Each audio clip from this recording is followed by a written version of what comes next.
Assalamualaikum warahmatullahi wabarakatuh. Waalaikumsalam warahmatullahi wabarakatuh.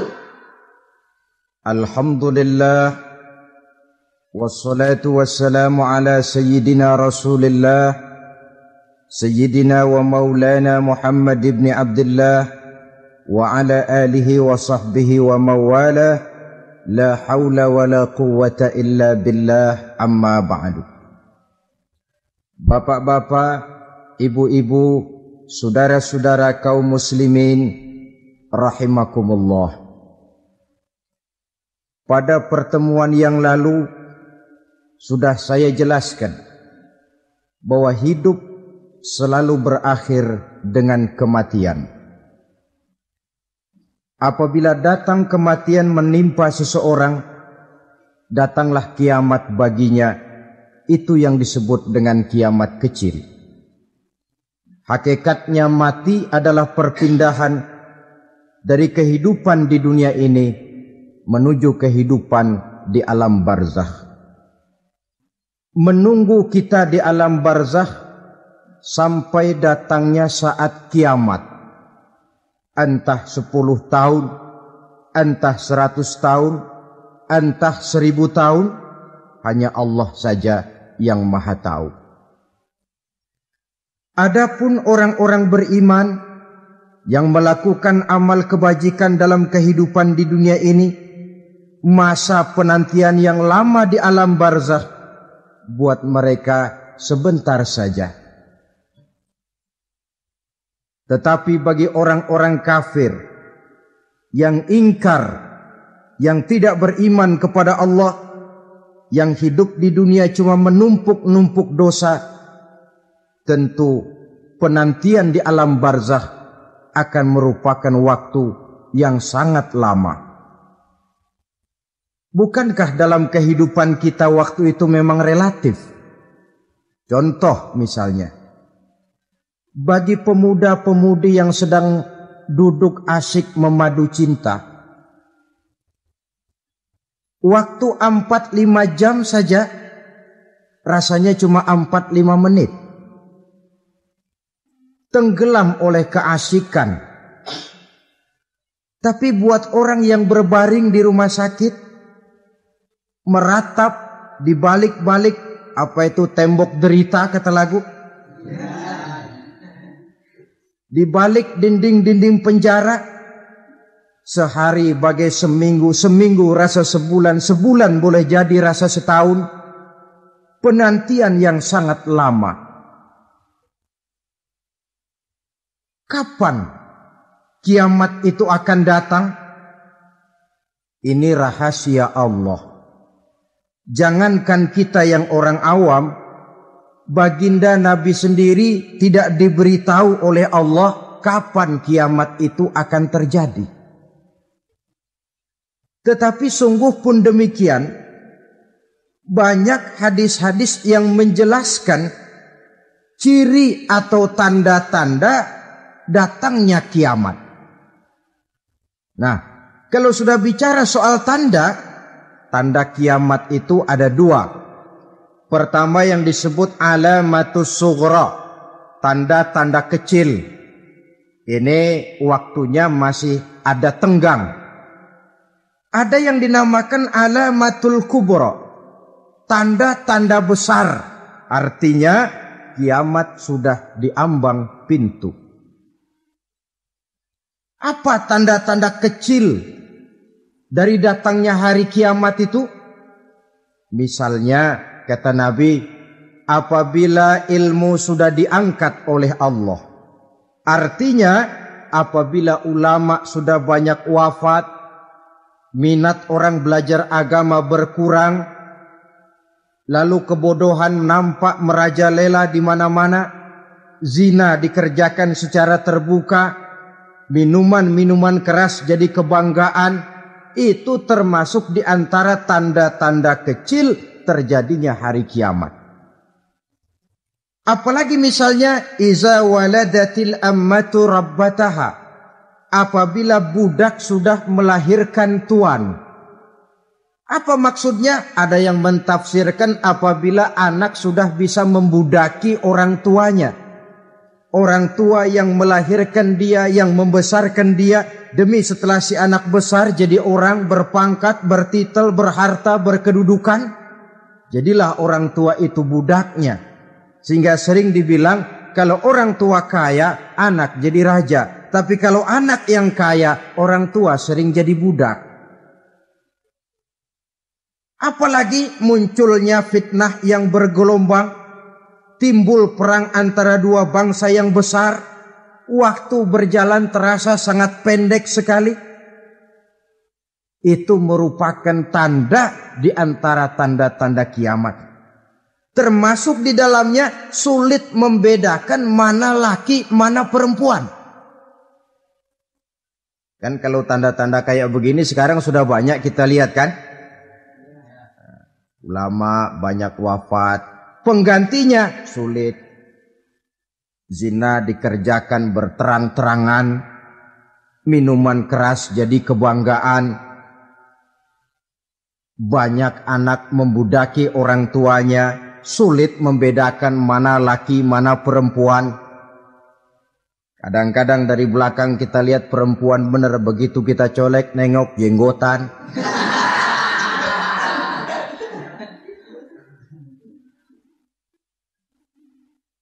Ini termasuk tanda-tanda kecil.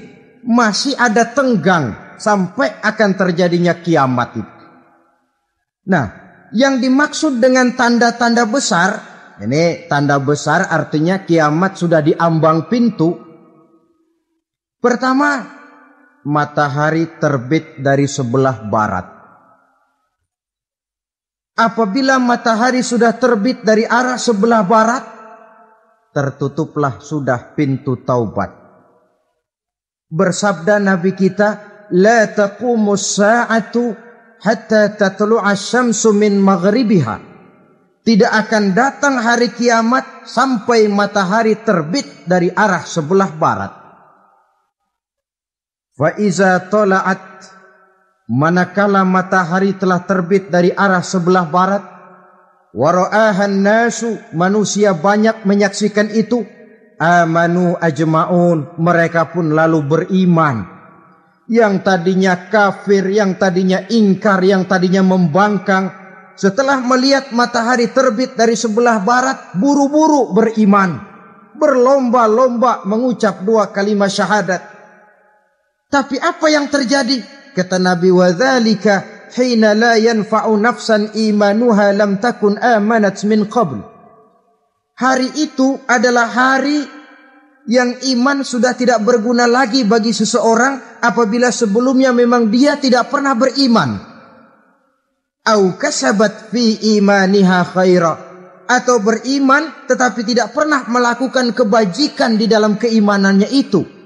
Hari yang sudah kasib, hari yang sudah terlambat, beriman tidak akan ada gunanya lagi. Ini pelajaran buat kita. Sebelum sang surya terbit dari sebelah barat, sebelum nafas sampai di tenggorokan, artinya pintu taubat masih terbuka. Kalau dua hal itu sudah terwujud, nafas sudah sampai di kerongkongan, atau matahari sudah terbit dari arah sebelah barat, tertutuplah sudah pintu taubat. Tak ada lagi gunanya pangkat, jabatan, harta, bahkan beriman pun dalam suasana macam itu. Too late, kata orang Kulon. Sudah terlambat. Matahari terbit dari arah sebelah barat. Itu tanda besar, artinya kiamat sudah di ambang pintu. Lalu apalagi tanda besar? Munculnya Dajjal. Dajjal artinya pendusta-pendusta yang menyesatkan manusia. Ada dua macam Dajjal, saudara. Ada Dajjal kecil. Ini Dajjal kelas teri. Kalau ini sejak zaman Rasulullah sudah ada itu. Tiap zaman ada. Di zaman Rasulullah misalnya Ada yang bernama Aswad al-Unsi dari Yaman. Ada yang namanya Musailamah al-Kazzab dari Yamama. Ada yang namanya Ibnu Sayyad dari Madinah. Ini dajjal-dajjal di zaman Rasul. Musailamatul Kazzab memproklamirkan diri jadi nabi dia. Di zaman Rasul masih hidup. Ini dajjal zaman Nabi. Di zaman sahabat muncul dajjal-dajjal. Di zaman kita sekarang ini dajjal-dajjal pun gentayangan. Dajjal-dajjal kelas teri. Kerjanya mendustakan manusia, menyesatkan manusia, memalingkan manusia dari jalan yang benar dan diridhoi oleh Allah Subhanahu wa taala. Adapun yang merupakan tanda besar dari datangnya kiamat, dajjal-dajjal kelas kakap. Pembohong-pembohong besar yang menyesatkan masyarakat manusia berpaling dari jalan Allah mengikuti jalan mereka. Apa sih ciri dajjal itu? Kata Nabi dalam hadis Bukhari Muslim, "Innad dajjala", sesungguhnya yang namanya dajjal itu yakhruju, satu saat akan muncul mendekati hari kiamat. Wa inna ma'ahu ma'an, si dajjal ini membawa air. Wa naran, dan juga membawa api. Dua simbol. Di tangan yang satu dia bawa air, di tangan yang satu dia bawa api. Wa ammal ladzi yarahu an-nasu ma'an fanarun. Adapun yang orang banyak lihat air, hakikatnya adalah api. Yang dilihat api, hakikatnya adalah air. Oleh sebab itu, kalau api yang ditawarkan, ambillah air. Kalau air yang ditawarkan, pilihlah api. Maksudnya apa ini? Ini bahasa simbol, saudara-saudara. Dajjal bicaranya seolah-olah untuk kepentingan manusia. Menawarkan surga. Surga yang dia tawarkan hakikatnya neraka. Hai manusia, kalau kau mau bahagia, jangan dekat-dekat dengan agama. Solat itu tidak efektif dan efisien, tidak produktif dari segi ekonomi itu. Menghadiri majelis taklim cuma buang-buang waktu. Tahajud, tasbih, tahlil, baca Quran, apa itu? Pekerjaan mubazir saja. Hidup ini cuma sekali. Masa yang cuma sekali, manfaatkan dengan sebaik-baiknya. Mumpung. Dibawanya sifat mumpung tetapi dalam pengertian yang sangat negatif. Bicaranya seolah-olah untuk kepentingan manusia, tetapi sebenarnya menjerumuskan manusia. Menawarkan air, tapi sebenarnya api. Menawarkan api, tapi hakikatnya air. Buat apa kamu sholat? Buat apa kamu bayar zakat? Buat apa kamu puasa? Surga yang dicanangkan Dajjal, hakikatnya neraka. Neraka yang digambarkan Dajjal, pada dasarnya adalah surga. Jadi memutarbalikkan fakta itu kerjaan Dajjal. Yang hak jadi batil, yang batil dibilang hak, yang benar jadi salah, yang salah malah jadi benar. Tuntunan disuruh jadi tontonan, tontonan malah menjadi tuntunan. Itu pekerjaan Dajjal profesinya. Zamannya Nabi Adam, Dajjalnya kan iblis. Betul? Betul. Apa sih gang kerayuan iblis itu? Allah setelah menciptakan Nabi Adam kan bilang, Adam, kau dan istrimu Hawa tinggal di surga ini. Seluruh fasilitas yang ada di surga persilahkan kau nikmati. Satu yang tidak boleh, jangan coba-coba dekati pohon khuldi. Dekat saja jangan, apalagi sampai memetiknya. Datang Dajjal yang namanya iblis ini. Adam, kamu tahu nggak kenapa tidak boleh makan buah khuldi? Ya nggak tahu, pokoknya saya dilarang. Bodoh kamu Dam. Khuldun artinya kekal.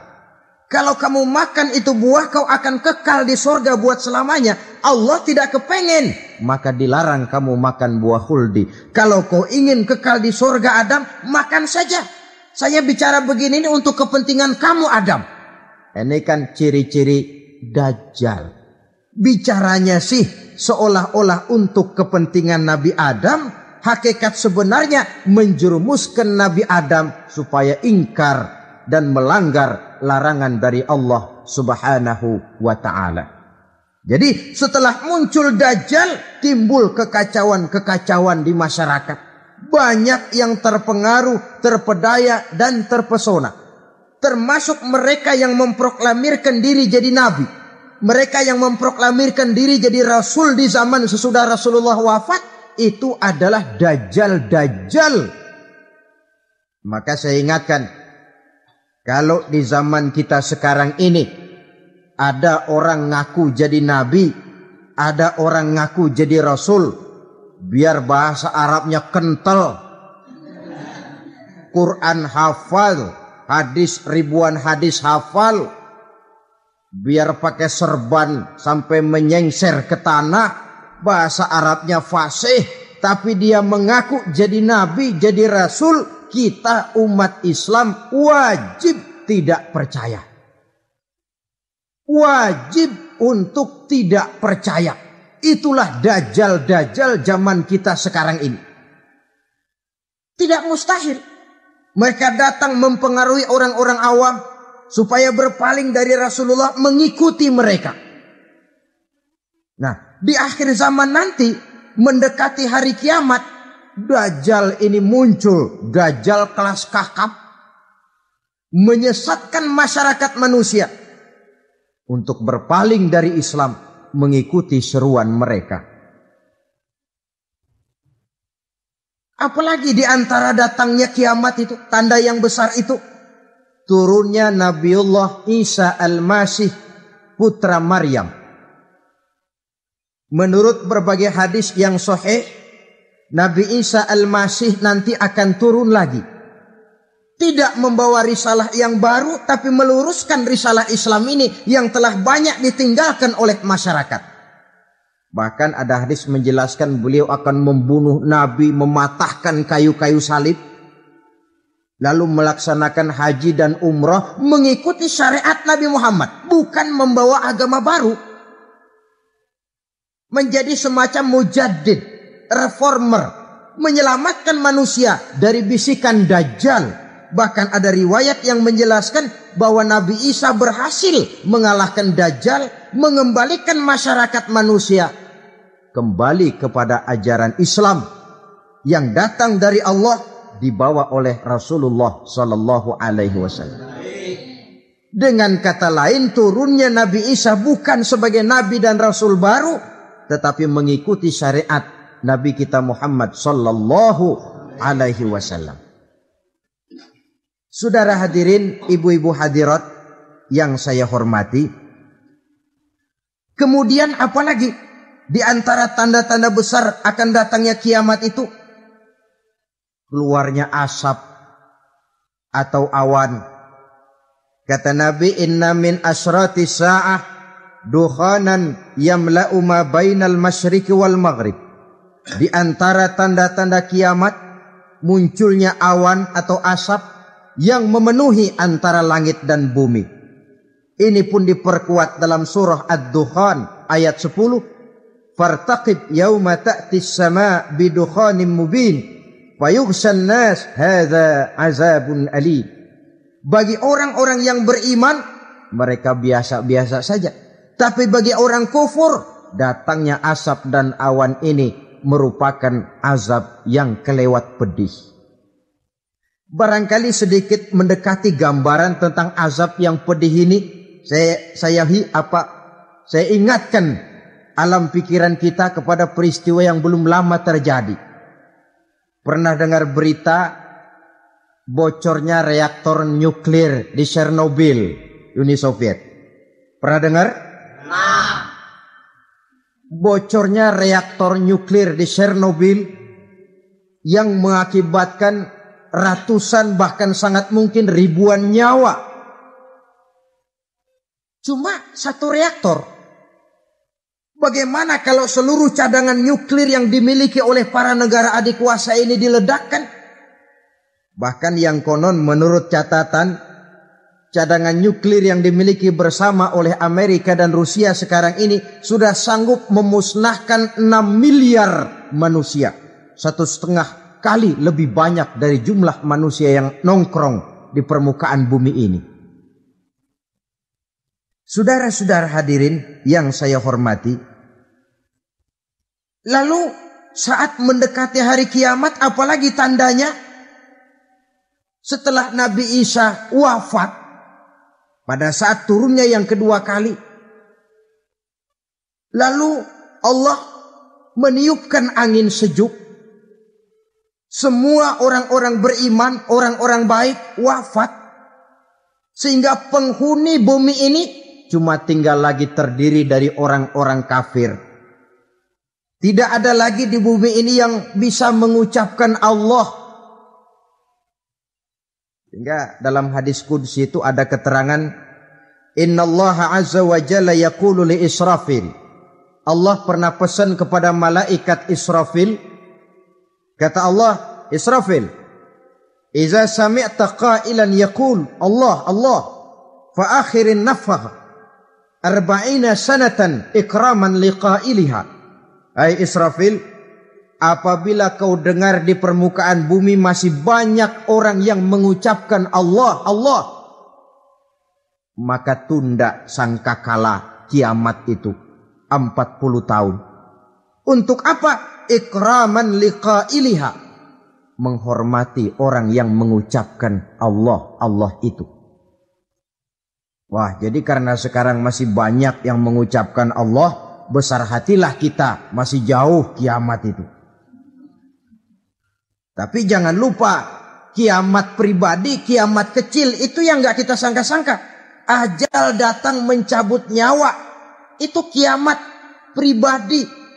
Dan itu yang pasti kita hadapi. Dan itu yang membuat kita tidak boleh bersikap main-main di dalam kehidupan sekarang ini. Saudara hadirin yang saya hormati, tidak ada lagi orang-orang muslim. Seluruh penduduk dunia ini kafir. Lalu terciptalah struktur sosial yang berlandaskan prinsip hidup semau gue. Bakal terjadilah prinsip di mana yang kaya menyantap yang miskin, yang kuat menindas yang lemah. Hidup sudah bagaikan di rimba belantara. Berlaku hukum rimba. Siapa yang kuat dia yang menang. Siapa yang lemah menjadi mangsa. Timbul kekacauan. Maksiat merajalela. Munkarat menjadi-jadi. Sehingga isi bumi ini penuh dengan segala macam perbuatan dosa. Tidak ada perlunya lagi alam diperpanjang temponya. Datang saat yang sudah dijanjikan oleh Allah Azza wa Jalla, maka terjadilah yang disebut kiamat kubra, kiamat besar, kiamat hancur-hancuran. Bagaimana kejadian ini dimulai? Dalam surah Az-Zumar ayat 68, Allah Subhanahu wa taala berfirman, "Wa nufikha fis-suri fasa'iqa man fis samawati wa man fil ardi illa man sya'allahu." Maka manakala ditiuplah sangkakala, terkejutlah seluruh yang ada di langit dan seluruh yang ada di bumi. Bila saat kiamat datang, Allah perintah malaikat Israfil, Israfil, tiup sangkakalamu. Ditiuplah sangkakala oleh malaikat Israfil. Yang akibat daripada tiupan itu, seluruh yang ada di langit, seluruh yang ada di permukaan bumi terkejut. Yang ada di langit siapa? Malaikat kan. Bayangin aja kalau malaikat kaget, apalagi kita. Terkejut seluruh makhluk yang ada di bumi, yang ada di langit mendengar suara sangkakala itu. Bunyinya tidak sanggup kita bayangkan dahsyatnya. ledakan nuklir, ledakan neutron, belum apa-apa ketimbang bunyi sangkakala malaikat Israfil ini. Nah, lalu mendengar bunyi sangkakala ini, gemparlah makhluk, kacaulah alam. Bumi gempa, planet-planet bertabrakan, gunung meletus, air laut tumpah ke darat, angin topan bertiup, halilintar menyambar. Lalu semua yang bernama hidup mati total. Mati bareng tanpa persiapan. La haula wala quwata illa billah. Saya kadang-kadang dalam tafakur bermohon, ya Allah, mudah-mudahan saya enggak nemuin kiamat beneran. Ngeri. Tidak bisa kita bayangkan macam apa suasana seperti itu. Allah saja banyak memberikan gambaran, misalnya Al-Qari'ah, wa mal Qari'ah, wa ma adraka mal Qari'ah. Kejadian yang menggemparkan. Tahukah kamu apa kejadian yang menggemparkan itu? Yauma yakunun nasu kal farasil mabsus wa takunul jibalu kal ihnil manfus. Pada saat itu manusia berterbangan bagai kupu-kupu. Gunung berterbangan seperti kapas ditiup angin. Gunung saja macam kapas, konon lagi manusia. Kematian total, mulai semut sampai gajah mati. Jin mati, iblis mati, malaikat mati. Malaikat saja mati. Saudara hadirin yang saya hormati, kematian total yang tanpa persiapan. Orang bilang, Pak, kalau mati bareng begitu yang repot malaikat maut dong ya. Cabut sana, cabut sini. Itu kalau menurut logika kita. Mestinya begitu menurut logika. Tapi logika juga yang bilang, enggak perlu serepot itu. Sebab untuk mematikan listrik di wilayah DKI, di wilayah Jakarta, enggak perlu tiap rumah didatengin, matiin, ya lama. Cukup dari kantor pusatnya saja PLN tekan satu tombol, gelaplah seluruh Jakarta. Saudara hadirin yang saya hormati, kematian total. Lalu setelah kematian total, planet-planet juga mati, dalam arti tidak bergerak dan beredar. Angin mati, dalam arti tidak bertiup. Air mati, dalam arti tidak ada riak gelombang. Pokoknya semua mati. Kullu nafsin za'iqatul maut. Semua yang bernafas mati. Dalam ayat lain, kullu man 'alaiha fan. Semua yang ada di permukaan bumi fana. Yang kekal cuma Allah subhanahu wa ta'ala. Yang paling belakang mati, malaikat maut dan malaikat Israfil. Tapi mati juga sesuai dengan janji Allah. Menurut hadis Bukhari Muslim dari Abi Hurairah, masa tenggang waktu antara kematian total pada tiupan sangkakala pertama dengan proses kebangkitan pada tiupan sangkakala kedua 40 lamanya. Tidak dijelaskan oleh Abi Hurairah 40 jam, apa 40 hari, apa 40 tahun. Hadis-hadis cuma menyebutkan 40 saja. Sunyi alam. Yang tinggal cuma Allah saja lagi. Ketika itu Allah berseru-seru, katanya, limanil mulkul yauma. Siapa para penguasa hari ini?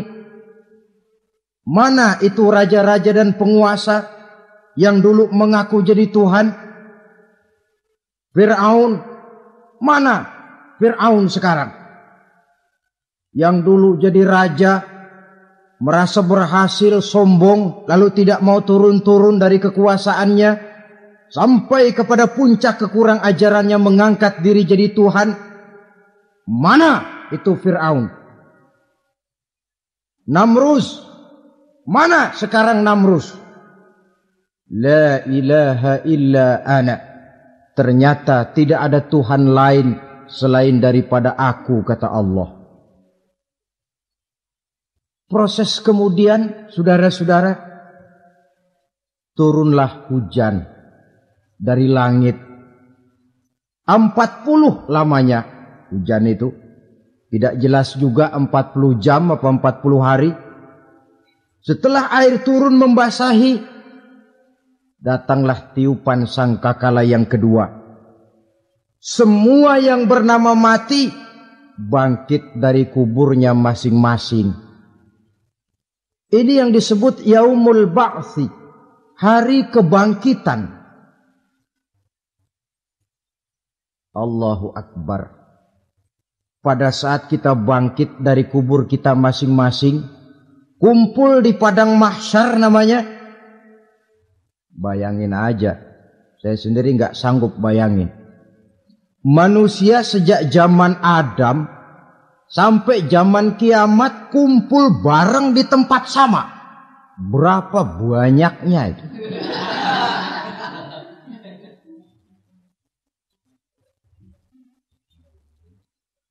Dan yang luar biasa menurut satu riwayat, pada saat bangkit itu, Masya Allah, roman muka kita berubah. Disesuaikan dengan amalan kita waktu di dunia ini. Barang siapa yang waktu di dunia amalannya itu amalan tikus, di akhirat nanti dia bangkit dari kubur, mukanya seperti muka tikus. Gagah betul badannya, tapi mukanya seperti tikus. Kenapa? Amalannya waktu di dunia seperti amalan tikus. Apa amalan tikus itu? Suka ngegeragoti barang yang sudah disimpan rapi-rapi. Orang sudah simpan uang rapi-rapi, simpan perhiasan rapi-rapi, digeragoti oleh tikus. Maling-maling, pencoleng-pencoleng, koruptor-koruptor, itu nanti di akhirat nanti kita lihat mukanya seperti muka tikus. Oh ini waktu di dunia suka nyolong, hanya seperti muka tikus. Barang siapa yang waktu di dunia ini amalannya itu amalan macan, dia akan bangkit nanti mukanya seperti muka macan. Apa amalan macan? Macan itu amalannya menang-menangan. Orang yang mau menang saja nggak mau mengalah. Coba lihat di hutan. Kenal hutan nggak? Nah. Di hutan, raja hutan di mana-mana pasti macan. Betul kan? Betul. Padahal hutan belum pernah bikin pemilihan umum. Tapi macan tidak peduli ada pemilihan umum apa tidak, pokok saya raja. Sebab apa? Macan jadi raja itu bukan karena benar, tapi karena kuat jadi raja. Setelah dia jadi raja, rakyat hutan yang mesti dilindungi malah dimakan oleh raja macan. Kambing rakyat hutan dimakan oleh macan. Ayam rakyat hutan dimakan oleh macan. Itu nanti kita lihat di akhirat itu mukanya seperti muka macan, gagah betul. Lalu barang siapa yang di dunia ini amalannya itu seperti amalan anjing, nanti dia punya muka seperti muka anjing. Apa amalan anjing? Pertama, anjing itu kalau disuruh jaga rumah, dia tidak bisa membedakan mana maling, mana tamu. Biar yang datang maling kalau bawa tulang, anjing kalem. Yang kedua, anjing itu akan setia kepada siapa saja yang memberinya roti. Siapa yang memberinya roti, itulah majikannya. Apa kata majikannya pasti dia laksanakan. Soal benar atau salah dia tidak peduli. Setelah anjing dapat roti, dia tidak punya pilihan lain kecuali bilang, abdi mah kumaha juragan wae ayeuna mah.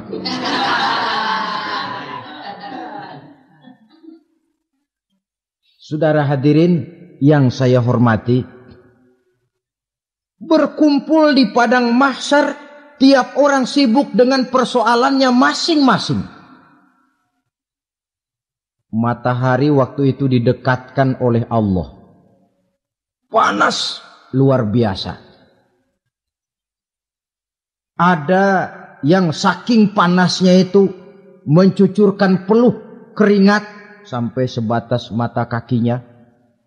Ada yang keringatnya sampai sedengkulnya. Ada yang keringatnya sampai sepusatnya.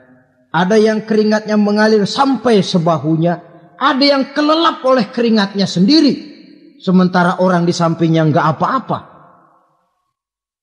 Bergantung lagi amalan dia waktu di dunia ini. Saudara-saudara, sebagian orang dalam kepanikan padang mahsyar berombong-rombong datang mereka menghadap Nabi Adam. Ya Adam, anta abal bashar. Hai Adam, Tuhan adalah bapak moyang manusia. Kami sebentar lagi akan disidang, dimintakan pertanggungan jawab. Tolonglah kami, hai Adam. Kata Nabi Adam, jangankan nolongin sampean, saya sendiri tanggung jawab di hadapan Allah ketika dulu tidak boleh makan khuldi, saya serobot. Sudahlah, urus diri masing-masing saja, nafsi. Begitu kata Nabi Nuh, begitu kata Nabi Ibrahim. Tiap orang bertanggung jawab sendiri-sendiri. Ketika itulah saudara-saudara, nikmatnya menjadi umat Nabi besar Muhammad sallallahu alaihi wasallam. Sebab apa? Walaupun menurut abjad kita ini umat paling belakang, kan paling belakang kita ini toh, karena Nabi Muhammad adalah Nabi akhir. Tapi akan dihisap lebih dulu, lewat di atas sirat lebih dulu, masuk surga lebih dahulu ketimbang umat-umat belakangan. Ketika Rasul mendekati ajal, beliau tanyakan itu kepada malaikat Jibril. Malaikat Jibril berkata, Muhammad jangan khawatir, Allah sudah berjanji, inni haramtul jannata ala sairil anbiya hatta tadkhulaha anta. Wa haramtuha ala sairil umami hatta tadkhulaha ummatuka. Surga aku haramkan buat seluruh nabi kecuali kalau engkau Muhammad sudah masuk ke dalamnya. Dan surga aku haramkan buat seluruh umat kecuali kalau umatmu Muhammad sudah masuk ke dalamnya. Logikanya, walaupun menurut abjad kita umat paling belakang, bakal dihisap paling dulu, lewat di atas sirat paling dulu, masuk surga paling dulu. Kalau mampir ke neraka juga paling dulu. Ya resiko. Jangan mau enaknya aja paling dulu. Saudara hadirin yang saya hormati, setelah masa kebangkitan, itu jangan dikira begitu bangkit langsung diperiksa. Masih menunggu menanti ribuan tahun. Perhitungan padang mahsyar. Untuk sampai kepada proses yang disebut yaumul hisab. Hari perhitungan. Seorang demi seorang bakal dipanggil. Bayangkan saja. Kita se-RT saja di absen. Kadang-kadang perlu waktu lama. Ini manusia sejak zaman Nabi Adam sampai datang hari kiamat. Satu demi satu disidang di hadapan Qadhi Rabbul Jalil. Status sosial copot sudah waktu itu. Yang pernah jadi hartawan di situ tidak lagi kelihatan kehartawanannya. Yang pernah jadi jenderal tidak lagi dipanggil jenderalnya. Yang ustadz tidak lagi dipanggil al-mukarramnya. Seluruh status sosial selesai. Dipanggillah kita seorang demi seorang menghadap Qadhi Rabbul Jalil. Bagaimana proses penghisaban itu? Pertama proses tanya jawab. Di antaranya ada hadis menyatakan, lan tazula qadama 'abdin yaumal qiyamah hatta yus'ala an arba'i khisalin. Besok di hari kiamat tidak akan bergeser telapak kaki seorang hamba sampai dia ditanya lebih dulu tentang 4 persoalan. Tentang ilmunya. Kemana ilmu itu diamalkan? Tentang umurnya. Di mana umur itu dihabiskan? Tentang masa mudanya. Kemana masa muda itu dipakai? Tentang hartanya. Dari mana harta itu didapat dan kemana harta itu dibelanjakan. Ini termasuk proses tanya jawab. Jadi kalau istilah pengadilan dunia, nama Fulan bin Fulan. Kamu waktu di dunia diberikan umur panjang untuk apa? Pernah mengalami masa muda, kemana kau habiskan masa remajamu? Kau diamanahkan ilmu, dengan apa ilmumu kau amalkan? Kau diberikan harta, dari mana harta kau dapat, kemana kau belanjakan? Tak seorang pun yang bisa mungkir. Sebab apa? Dikala itu yang menjadi saksi bukan orang. Yang menjadi saksi adalah seluruh anggota badan kita. Tangan bicara, kaki jadi saksi terhadap seluruh amalan yang pernah kita kerjakan pada saat kehidupan di alam dunia ini. Selesai proses tanya jawab, lalu diperlihatkan buku catatan kita waktu hidup di dunia ini. Jangan lupa Allah itu menyiapkan 2 superkomputer kepada kita. Sebelah ditempelin sebelah kanan, yang sebelah tempelin di sebelah kiri. Komputer itu namanya Raqib dan Atid. 2 malaikat yang apabila baik kita lakukan, refleks saja akan menulis kebajikan kita. Jahat kita kerjakan, akan tertulis. Catatan itu nanti diperlihatkan kepada kita. Waduh, alangkah malunya pada saat diperlihatkan catatan kita, buku rapot kita, merah melulu. Barangkali diperiksa sambil diomelin, brengsek lo. Buku merah melulu begini bagaimana waktu hidup di dunia? Tidak cukup diperlihatkan buku catatan kehidupan, rekaman kehidupan. Rekaman kehidupan kita secara utuh sejak terlahir sampai ajal datang merenggut nyawa. Barangkali mirip dengan video sekarang ini. Di mana terekam dengan baik seluruh kegiatan kita. Sejak yang sekecil-kecilnya sampai kepada yang sebesar-besarnya. Untuk kemudian kita pun menerima balasan. In khairan fa khairun wa in syarran fa syarrun. Kalau baik ya baik balasannya. Kalau jahat ya jahat juga balasannya. Catatan-catatan kita diberikan. Kalau banyak kebajikannya diberikan di tangan kanan dengan cara yang halus. Kalau banyak kejahatannya diberikan dari sebelah kiri atau dilempar dari belakang. Itulah sebabnya sejak di dunia ini kita sudah mohon kepada Allah. Ketika berwudu membasuh tangan kanan, apa kita bilang? Allahumma a'tini kitabi biyamini wa hasibni hisaban yasira. Ya Allah, berikan saya kitab di tangan kanan. Dan kalau saya memang perlu dihisap, hisaplah saya yang seringan-ringannya. Tangan kiri berlindung kita kepada Allah. Jangan sampai diberikan kitab di tangan kiri atau dari arah sebelah belakang. Wa'udzubika an tu'tiya kitabi bishimali au min warai zuhri. Dari arah sebelah belakang. Na'udzubillah min dzalik. Setelah selesai lewat proses penghisaban, lewat mizan, timbangan, maka yang sudah selesai dihisab itu bergeraklah menuju sirat, jembatan yang terbentang menuju surga melalui neraka. Saudara-saudara, panjangnya perjalanan sirat itu memakan waktu ratusan tahun. Tetapi orang yang lewat di atas sirat pun macam-macam bergantung amalannya ketika di dunia ini. Ada yang lewat di atas sirat itu kalbarkil khatib, seperti kilat yang menyambar, lep, sudah sampai dia di surga. Cepat bukan main. Ada yang lewat di atas sirat itu seperti orang lari-lari. Ada yang lewat di atas sirat itu seperti orang jalan biasa. Ada yang sambil merangkak, ada yang sambil ngesor, ada yang sambil gelayutan.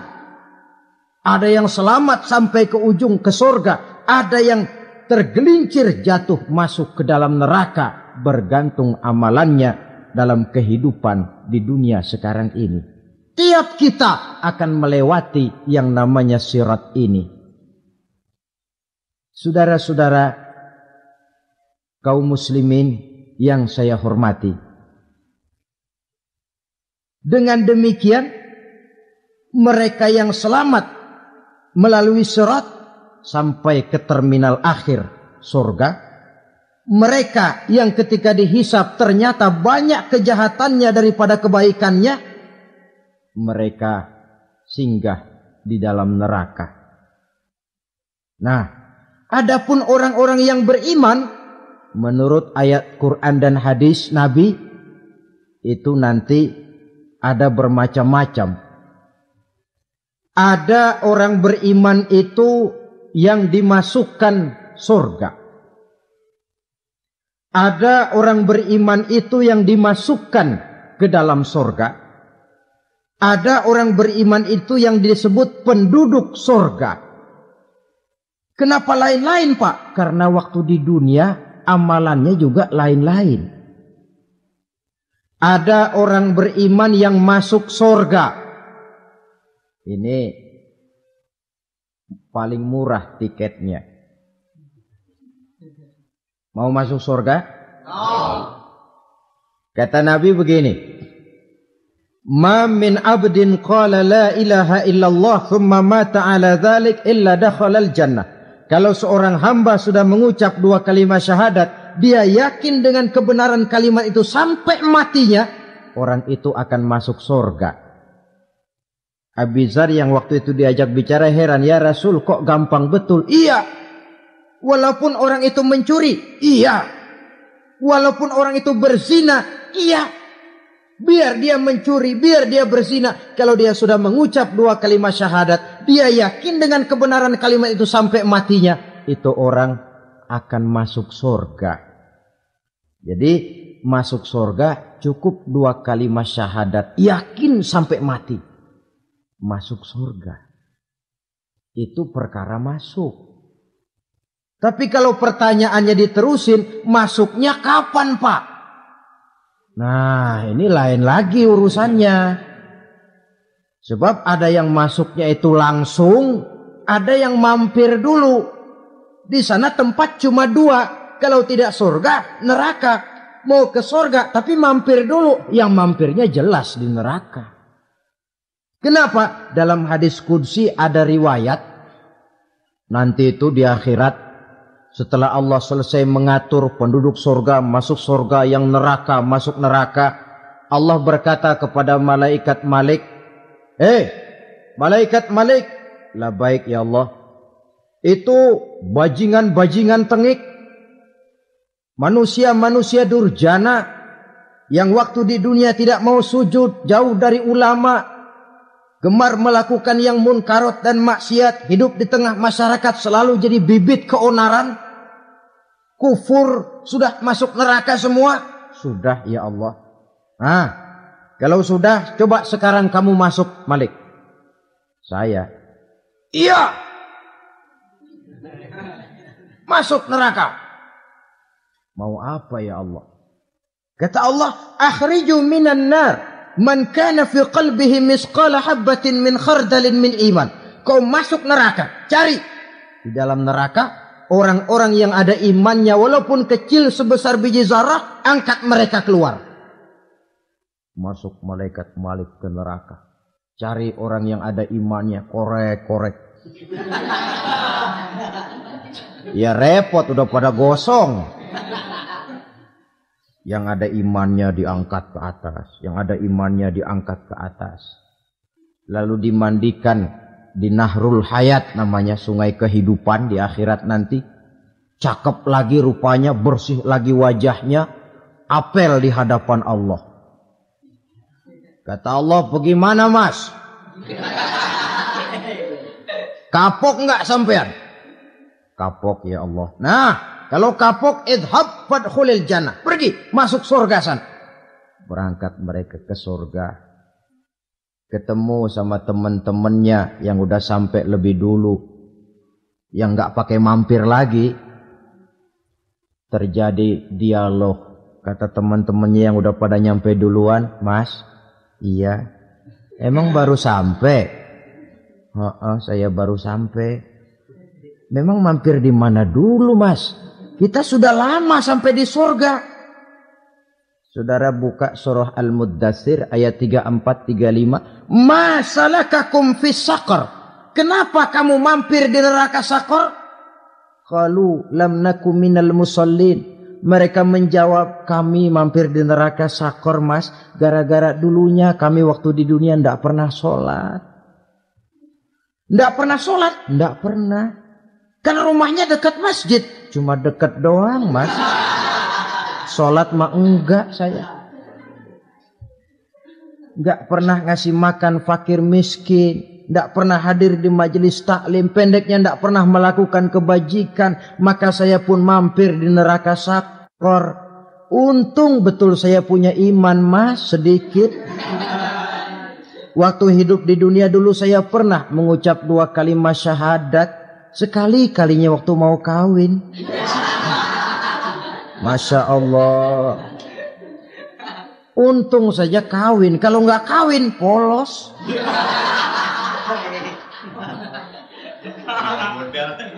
Itu juga pengulu sudah setengah mati ngajarin. Asyhadu alla, asyaduaan, asyaduaan.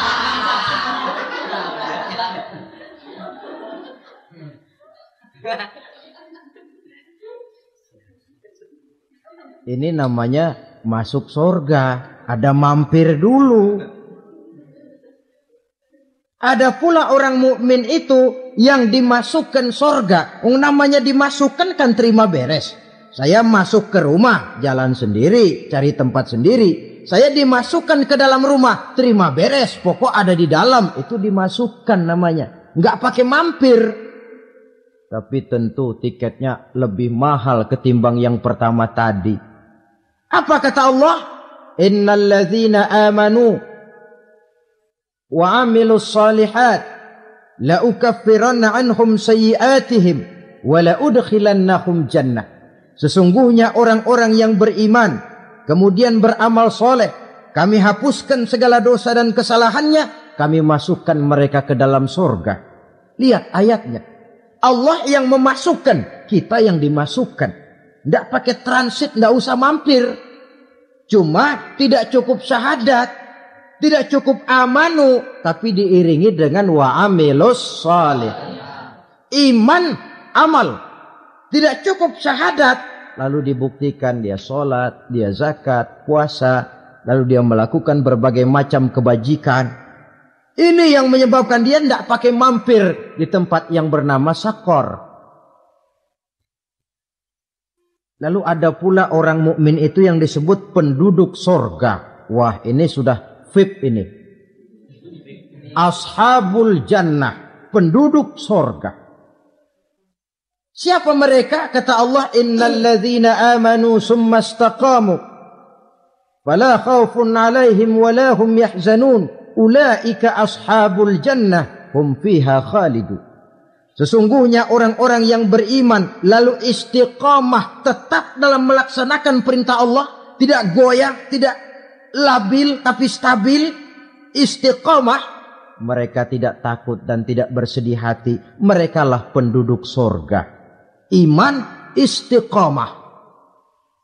Tidak punya duit, sembahyang. Banyak duit, sembahyang. Miskin, sembahyang. Kaya, tetap sembahyang. Istiqomah. Kadang orang kalau susah rajin ke masjid, banyak duitnya ngelihat masjid melengos. Itu yang dibilang waktu miskin hamba Allah, setelah kaya jadi hamba harta. Bergeser, tidak ada nilai istiqomahnya. Saudara-saudara, dengan begitu penduduk neraka itu dua.